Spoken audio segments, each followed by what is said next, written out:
If your local AI feels slow, there is a good chance it is not running where you think it is. Not on your graphics card, on your processor. 6 times slower, and nothing on the screen says so. Last time I said your computer can probably run a decent AI model. Today we actually install one. 10 minutes, no account, no internet connection. And then we check it properly. Because running on the wrong chip is one of 3 ways local AI goes wrong without ever telling you.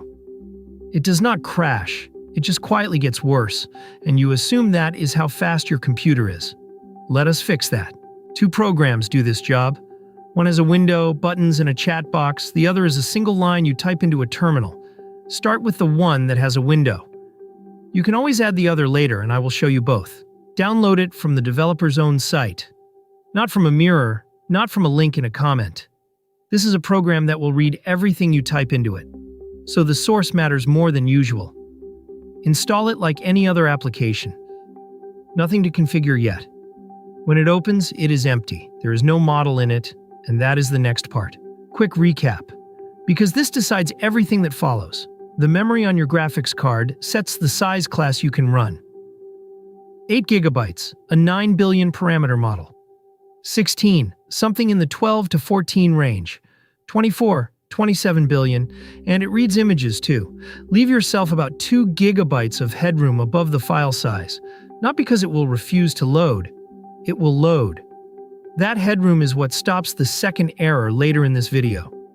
The current recommendations for each class are in the description, and I keep that list updated. The names change every few months. The size classes do not. Search for the model by name and you get a list of files, and they all look like somebody sat on the keyboard.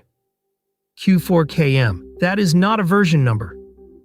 It is the recipe for how the weights were squeezed down. The number is what matters. 4 means each weight is stored in about 4 bits instead of 16. The file gets roughly 4 times smaller, and the model gets very slightly worse. And slightly is doing honest work in that sentence. You would struggle to tell the difference in normal use. The letters are the fine-tuning of that recipe. KM is the balanced one. Take it unless you have memory to spare, in which case go up 1.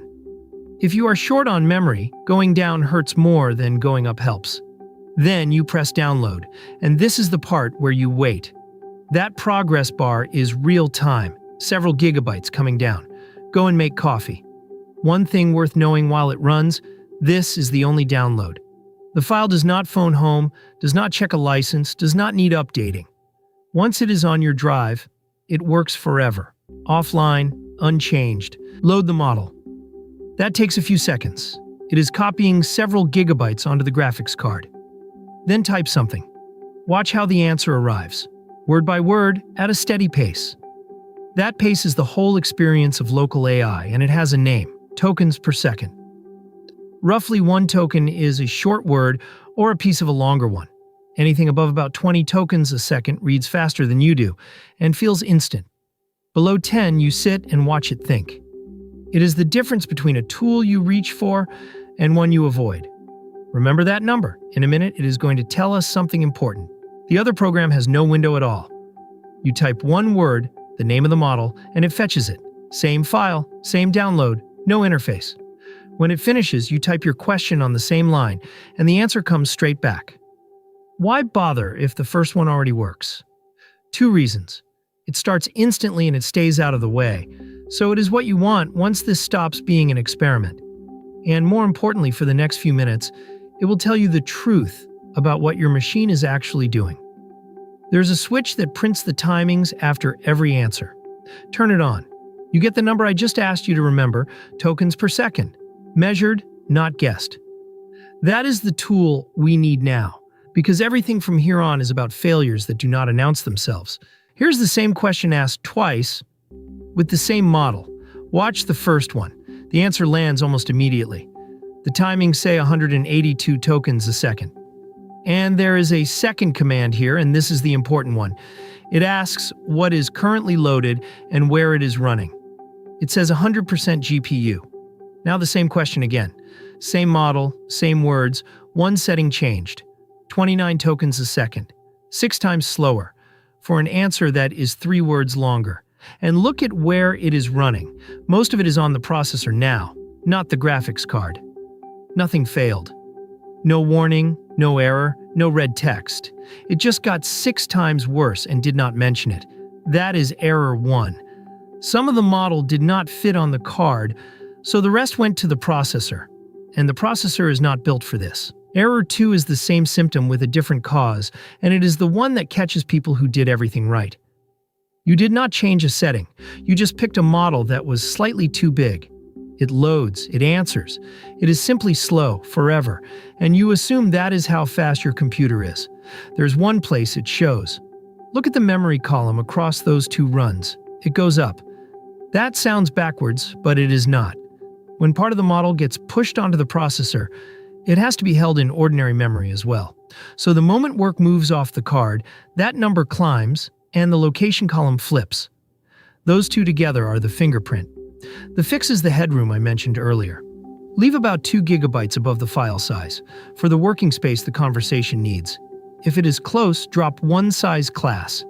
A smaller model running properly beats a bigger one running badly, every single time, and it is not close. Error 3 is different. This one does not make it slow.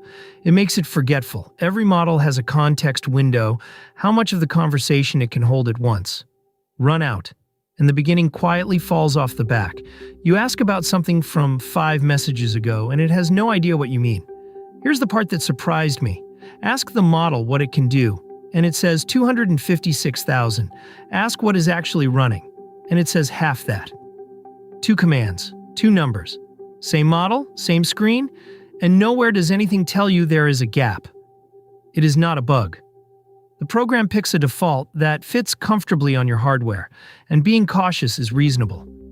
But nobody tells you it happened, and the number you get depends on your machine. So do not take my number, or the one printed on the model page. Run those 2 commands on your own computer and compare them. If they disagree, you now know why. And you can raise it. Just remember, more context costs memory, and that walks you straight back into error 2. So what is it actually good for now that it runs? Anything you would rather not paste into somebody else's website. Contracts, medical letters, your own writing before it is finished. Code from work. It is genuinely good at everyday language work, summarizing, rewriting, explaining, answering questions about a document you give it. It is weaker on hard reasoning and on anything needing current information, because it has no internet and it never will. That trait is the whole point. You are giving up the top few % of capability to get complete privacy and 0 cost. 5 things worth keeping. 1. Get it from the developer's own site and install it like any other program. 2. Your graphics card memory picks the size class and leave about 2 gigabytes of headroom. 3. Take the balanced quantization unless you have memory to spare. 4. And this is the one that matters. When it feels slow, check where it is running before you blame your computer. Most of the time, it is on the wrong chip. 5. Check what context you are actually getting because it is probably less than the model can do. None of these announce themselves. That is why you check. Thanks for watching.